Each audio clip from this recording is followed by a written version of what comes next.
Estamos em pleno centro da Vila de Lousada, mais propriamente no Centro de Interpretação do Românico, e na minha companhia já tenho a doutora Rosário Machado, que regressou aqui à Rota do Românico e, como se costuma dizer, bom filho a casa torna, não é? Sim, regressei, sendo que eu acho que nunca me separei do Românico nem da Rota do Românico, para já porque sou quadro de origem desta casa e porque fica sempre no coração e está sempre no coração, faz parte de nós. Mas pronto, quis a vida que voltasse ao fim de 4 anos e é uma alegria muito grande. Ao longo destes 4 anos que esteve fora, quais foram os principais sentimentos que imperaram? Sei que tem aqui mesmo um vínculo muito grande com a Rota do Românico, apesar de não ser aqui do Norte, é do Sul, mas esta região apaixonou-se por ela, sim, não é? Sim, é a minha casa. Os 4 anos de quando eu decidi fazer outro caminho, decidi com uma forma muito consciente, achei que já tinha dado o meu contributo ao fim de 20 e alguns anos, estando na origem da Rota do Românico, no princípio, achei que naquela altura tinha já dado o meu contributo e que gostava de novos desafios. A ida para a Câmara de Amarante estes 4 anos foi, de facto, foi um extraordinário processo, não só a nível de aprendizagem. Amarante é um concelho extraordinário que faz parte da Rota do Românico, portanto eu nunca estive desligada em termos profissionais e em termos sentimentais também, mas foi um processo de aprendizagem muito grande, até porque os 20 e tal anos de Rota do Românico significam trabalhar na supramunicipalidade, ou seja, trabalhar com vários municípios, e faz-nos bem ter esta noção da realidade de um desafio municipal.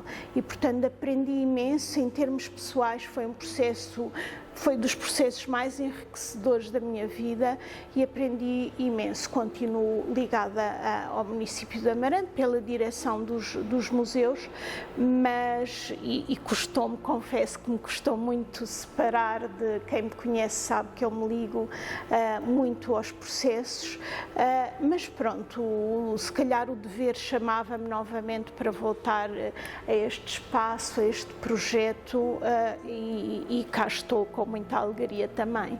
Se me permite, isto parece quase uma relação, é o chamado tempo, não é? Porquê? Para depois darmos aqui também uma análise e vermos as coisas de outra forma. Sente que aconteceu mesmo isso, que este tempo que esteve fora permitiu ver e abranger aqui esta forma como tem de ver aqui o Românico? Sim, foi quando eu falo em processo de aprendizagem, tem também esse processo de, às vezes é importante, e eu sentia isso quando tomei a decisão de partir, foi um bocado isso, do dever cumprido naquela altura, e foi de forma muito consciente, foi tendo a noção de que tinha cumprido aquilo que havia que fazer. O facto de estar de fora, para além de muitos aspectos, dá-nos e deu-me, e acho que era um processo que aconteceria com qualquer outra pessoa, esta noção que às vezes nós precisamos de sair e de facto de olhar por fora, e isso ajuda-nos, e eu espero ter a maturidade de conseguir ter adquirido ou um olhar diferente, e este olhar distante ou a uma escala diferente para melhorar certos aspectos, e espero ter a capacidade de introduzir essas melhorias ou daquilo que eu acho que são melhorias, mas sim, aquele passo atrás de olhar a uma escala diferente ajuda-nos a ter outra posição e, portanto, acho que foi muito benéfico. Ora, são mais de 50 monumentos que incluem aqui a Rota, 3 centros de interpretação. A Rota já cresceu o que tinha que crescer? Ou ainda há espaço para mais? Não, de todo. Um dos desafios que me lançaram agora foi a possibilidade do alargamento da rota do românico ao norte de Portugal. Se nós recuarmos no tempo e o porquê do românico, nós percebemos que o românico não está confinado a este espaço que talvez corresponda não, que corresponde claramente àquilo que era o território do Entre-Douro e Minho, na lógica, nas antigas lógicas administrativas. O que acontece é que o românico corresponde a uma ocupação e a uma construção ligada a essa ocupação que está ligada a todo o norte de Portugal, não só ao norte de Portugal. Às vezes há uma ideia errada de se achar que só existe românico no norte de Portugal, e estamos a falar de Portugal, mas o românico está espalhado porque está ligado a um tempo construtivo que não se pode separar de um tempo cultural e social. E, portanto, nós vamos encontrar edifícios com construções românicas e desse tempo por outros pontos em Coimbra, se falamos da Sé Velha, em Alcácer do Sal, no Algarve existe um ou outro elemento, uma ou outra igreja românica, até porque se nós recuarmos a esse tempo em que, e estamos a falar em meados do século XI até ao XIV, neste grande intervalo, em termos de ocupação e de convivência social, em que a cristandade se está a consolidar e foi desde o século IV até ao século X, foi se espalhando e consolidando com a construção de igrejas, de mosteiros. E se pensarmos, às vezes há uma ideia errada que os mouros, os judeus e os outros povos lutavam entre si, o que é um facto é que eles tinham períodos de convivência sã. Portanto, num determinado do território viviam cristãos e viviam árabes e viviam judeus e, portanto, há todas estas manifestações. Isto só para explicar que o românico, a construção ou os elementos patrimoniais românicos têm, de facto, uma presença muito forte no norte, tem a ver com as características sociais à época, com os mecenas, com a própria história de Portugal. Se nós pensarmos que os primeiros grandes mecenas, que também têm uma lógica, são os ligados à primeira dinastia e às 5 grandes famílias nobres de primeira linhagem do território, nós percebemos porque é que no norte está tão implementado. Mas no norte todo, o Minho-Lima tem muito românico, Trás-os-Montes tem muito românico, aliás, e tem características muito semelhantes às nossas. É muito interessante porque nós percebemos esta faixa que entra quase do Reino de Leão, Castelo e Leão, que entra por aqui, e todas as influências artísticas, e depois vamos à zona do Minho-Lima e vemos que as influências galegas são muito fortes, o tipo de pedra, o tipo de escultura é muito forte. E nós estamos aqui nesta quase fusão. É muito interessante, porque temos influências muito fortes de Coimbra, das escolas de artistas de Coimbra, e também tanto da Galiza como de Castelo e Leão.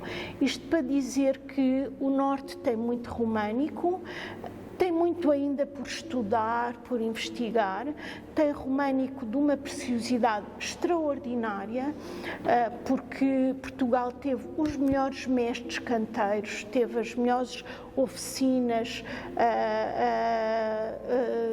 cá a residir e a construir. É também interessante perceber que o românico do norte já é um românico tardio, portanto, porque demorava mais tempo a chegar cá, portanto já há uma mescla muito interessante. E em termos de facto, a nível da história social, é muito interessante perceber, mas o românico coabita e está ainda tem muito que se diga, muito, não é? muito. É importante aqui mencionar que a rota do românico engloba aqui 12 municípios, dos Vales do Sousa, Douro e Tâmega. Há aqui uma pergunta mais pessoal que, se me permite, vou fazê-la. Qual é o monumento com o qual mais se identifica, ou que mais gosta, ou que até tem assim algum significado especial para si? Isso é uma pergunta que me fazem há 20 e tal anos e é sempre difícil de responder porque são vários monumentos que a nível pessoal. A Rota do Românico integra atualmente 58 monumentos de 4 tipologias, desde da tipologia civil, religiosa, militar ou memorial. Então, se calhar, perguntar-lhe qual é que é o que menos gosta, se calhar. Não, isto de todos, porque eu gosto de todos. O que eu mais... Há 2 que para mim são muito importantes, têm a ver com todos eles, devo dizer, mas há 2 que me dizem muito. Um é, sem dúvida, São Pedro de Ferreira, pela sua beleza, pela sua construção e porque eu vivo aos pés do mosteiro, vivo muito perto, portanto convivo com ele diariamente e é de facto uma joia. É interessante, eu conto um pormenor porque brincam muito comigo, porque o meu nome é Rosário, é o R de românico, o R de rota, essas coisas todas. E eu um dia estava sentada, estava a trabalhar com um fotógrafo e estava sentada na igreja de São Pedro de Ferreira, que eu achava que conhecia muito bem, porque faz parte da minha vida, e estava sentada e de repente olho assim para o chão, assim muito parecido com esta, e vejo uma sigla, que são estas assinaturas de canteiro, com um R muito bem delineado, e eu disse, pronto, só de facto... Encontrou o seu spot ali. Sim, e é o R de Rosário, é o R de românico, portanto, e foi muito, muito engraçado. Há um elemento patrimonial que me diz muito, porque me ensinou o quanto nós devemos ser humildes perante estas pedras, que é São Mamé de Vila Verde. São Mamé de Vila Verde, que fica no concelho de Felgueiras, foi uma igreja que, quando nós chegámos pela primeira vez, estava em ruína, e estava em ruína porque a população e a comunidade construiu uma igreja nova e havia tendência, aliás, se nós percebermos as lógicas da ocupação, há uma tendência para a comunidade construir à volta do seu espaço, da zona eleita, portanto, neste caso da igreja, e a população abandonou aquela igreja porque era pequenina e construiu uma nova. E quando nós lá chegámos, estava coberta de vegetação, foi toda limpa, e foi uma igreja, uma intervenção que, desde o empreiteiro aos projetistas, à equipa, até às pessoas que acompanharam, aos peritos externos que acompanharam, foi uma igreja muito especial. Teve 7 fases de intervenção, foi cuidada com muito mimo, é uma igreja que depois, cada vez que mexíamos, descobríamos algo de valor enorme, como as pinturas murais, que ainda nos enriquecia mais, e ela foi, como estava em ruína e teve um altar novo, houve necessidade da sagração do novo altar, e foi sagrada muitos anos depois pelo Dom António Francisco, o altar, e foi um momento muito especial. Toda aquela igreja, toda aquela intervenção, até à data da sagração, que foi em agosto, ele depois veio a falecer um mês depois, foi um momento especial e, portanto, eu sinto aquela igreja como especial. É muito pequenina, não tem muita escultura, mas toda ela é especial. É pelo simbolismo e pela afinidade que criou e que nos faz pensar como somos humildes perante, de facto, um processo daqueles e aquele espaço. Portanto, estas 2, mas podia contar muito mais histórias. Ficávamos aqui amanhã toda. Sim, esse é um perigo que correm sempre, que falam connosco, sim. Estamos aqui agora noutro espaço, com certeza que ainda haverá muitas pessoas que não o conhecem e seria importante aqui também a comunidade ter um contacto mais próximo com esta Rota do Românico e com a história que também faz aqui da Rota o que é nos dias de hoje. Sem dúvida. Quando nós falamos que a rota, mais do que um produto turístico, porque é mais que um projeto científico, o envolvimento da comunidade, a Rota do Românico nasce numa lógica territorial. É um projeto de desenvolvimento territorial e é, acima de tudo, também um projeto de orgulho das suas comunidades. É muito importante que as comunidades que habitam e que são de cá e que este património é seu, porque acima de tudo é isso que estamos a falar, sintam este envolvimento e tenham este sentimento de pertença. E eu digo muitas vezes, nós só sentimos como nosso aquilo que conhecemos e que gostamos. Um dos grandes objetivos da Rota do Românico é que as comunidades do seu território conheçam o seu valor patrimonial. A Rota do Românico tem vindo a trabalhar muito no envolvimento da sua comunidade. Começou e tem feito um trabalho contínuo ao longo destes anos com a comunidade educativa, com as escolas, já passaram por cá muitas gerações de alunos dos 12 municípios e não só, também de municípios do norte ao sul de Portugal, muitas escolas e a comunidade educativa é muito presente, mas trabalhamos e pensamos também nas comunidades envolventes aos elementos patrimoniais, ou seja, desde a abertura das obras, quando começámos todas as obras, ou chamando, porque grande parte dos elementos são elementos religiosos que já estão ligados às suas comunidades, como nós costumamos dizer, maior parte das vezes uma igreja românica simboliza o princípio e o fim da vida, porque aquela comunidade é lá batizada, é lá que faz todo o seu caminho cultural como cristão, mas depois casa lá, batiza lá os seus filhos e despede-se da vida lá, não é? E, portanto, quando nós pensamos numa igreja que tem, de grosso modo, 1000 anos, significa quase a linha geracional toda. É muito interessante e, portanto, é muito importante, até para a salvaguarda, para o orgulho, para que este património se mantenha. E não seja esquecido. Exatamente, que a sua comunidade o assuma como seu. E, portanto, temos vindo a fazer, dentro das possibilidades, é sempre um processo infindável, nunca tem fim, mas é para nós é isso que a move, com certeza, também. A equipa toda é para nós muito importante. Na lógica do envolvimento de comunidade, de criar e de fomentar e reforçar o sentimento de pertença. Há depois também aqui uma lógica económica de desenvolvimento para as comunidades. O turismo deve ser e é assumido como um instrumento económico.